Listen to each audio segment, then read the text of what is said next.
হরে Krishna. Ramakrishna TV YouTube চ্যানেলের পক্ষ থেকে সকল মা, বাবা, দাদু, দিদা, ঠাকুমা, ঠাকুর দাদা, দাদা, দিদি, ছোট ছোট ভাই বোনদের জানাই অনেক অনেক ভালোবাসা, প্রীতি ও আন্তরিক শুভেচ্ছা। সবাই ভালো আছেন, ভালো থাকবেন। আমি আবারও চলে এসেছি শ্রী শ্রী রামকৃষ্ণ মিশনের শ্রীমদ্ ভগবদ গীতা আলোচনা করতে, যা সহজ সরল অনুবাদ ও ব্যাখ্যা করেছেন স্বামী লোকেশ্বরানন্দ মহারাজজি এবং সংকলন ও সম্পাদনা করেছেন স্বামী চিদরূপানন্দ মহারাজজি। আজকের আলোচনা শ্রীমদ্ ভগবদ গীতার থেকে 10ম অধ্যায় বিভূতি যোগ থেকে 1 নম্বর থেকে 5 নম্বর শ্লোক।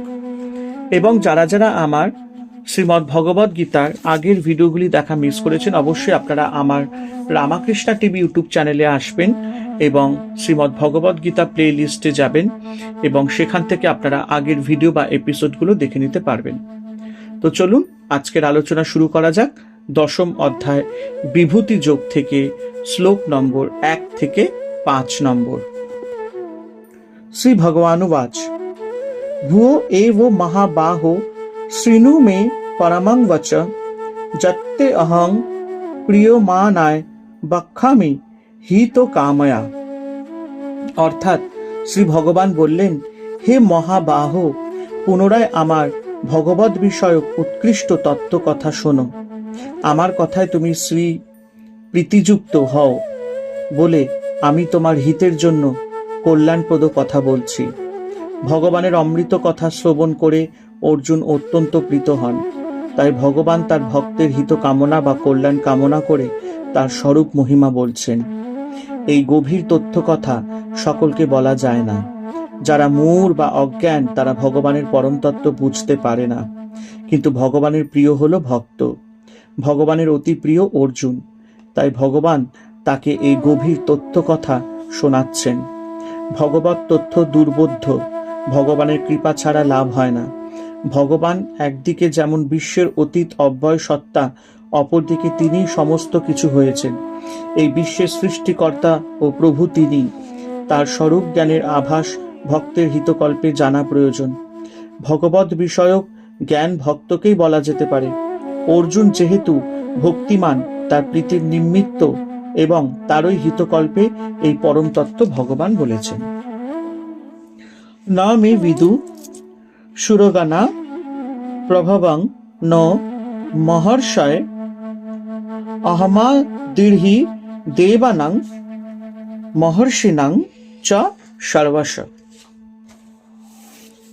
দেবগণ কিংবা মহর্ষিগণ কেউই আমার প্রভাব বা উৎপত্তির বিষয় জানেন না, কারণ সর্বতোভাবেই আমি সকল দেবতা ও মহর্ষিগণের আদি কারণ স্বরূপ। অতএব আমার কৃপা ছাড়া কেউই আমাকে জানতে পারে না। ভগবান বলছেন, আমি অজ, অনাদি, জন্ম মৃত্যু রহিত অক্ষর পুরুষ। আবার আমি বিধিরূপে জগতে প্রকাশিত। আমার থেকে অনাদি অব্যয় স্বরূপ সম্পর্কে দেবতা এবং মহর্ষিগণও সমগ্রভাবে জানেন না। অর্থাৎ ভগবানের প্রভাবেই যে জগতের উৎপত্তি, স্থিতি ও সংহার হচ্ছে, সেই তত্ত্ব সকলের জানা সম্ভব নয়। কারণ ভগবানই তাদের উৎপাদক ও বুদ্ধির প্রবর্তক, আদি কারণ। অতএব ভগবানেরই সৃষ্ট দেবতা ও মহর্ষিগণ তার অজ ও অনাদি স্বরূপ বা বিবিধ রূপে প্রকাশ কি প্রকারে জানতে পারবে?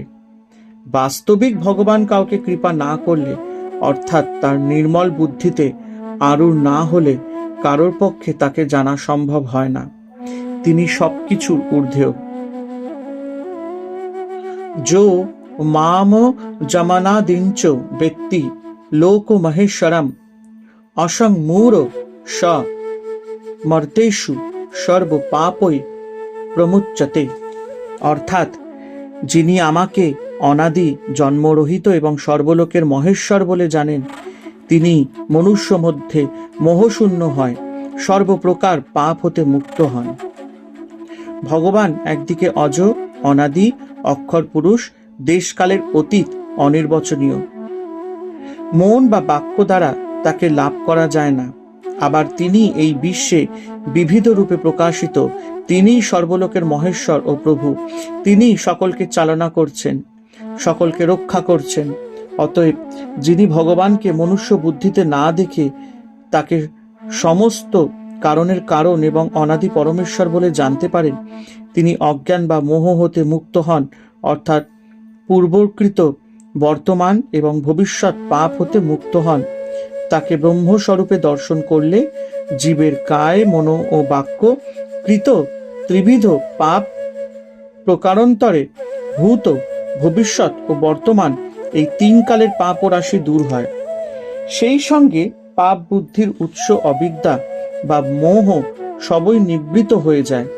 তিনি এই বিশ্ব আত্মার সঙ্গে নিজের অভিন্নতা উপলব্ধি করেন এবং সম্পূর্ণ মোহমুক্ত হন। তাকে কোনো পাপ ও স্পর্শ করতে পারে না। যার চিত্ত জ্ঞানলোকে উদ্ভাসিত হয়েছে, যিনি প্রতি কর্মে, প্রতি চিন্তায় ভগবৎ প্রেরণা অনুভব করেন, তার পক্ষে কোনো প্রকার পাপ কর্ম করা বা তার ফল ভোগ করা অসম্ভব। বুদ্ধির জ্ঞান মসংমহ ক্ষমা সত্যং দম সম সুখং দুঃখং ভবহ ভাব ভয়ং চাভয়মেব চ অহিংসা সমতা তুষ্টিস্তপ দানং যশঃ যশ ভবন্তি ভাবা ভূতানাং মত্ত এব পৃথগীধা। অর্থাৎ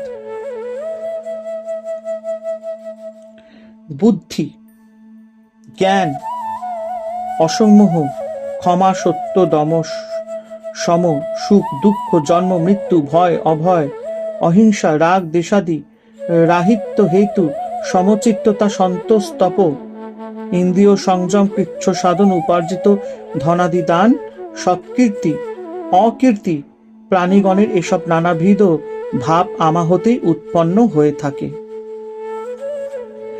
ভগবান বলছেন, ভালো মন্দ মানুষের সবকিছু ভাবের উৎপত্তি হলো সেই এক ব্রহ্ম থেকে।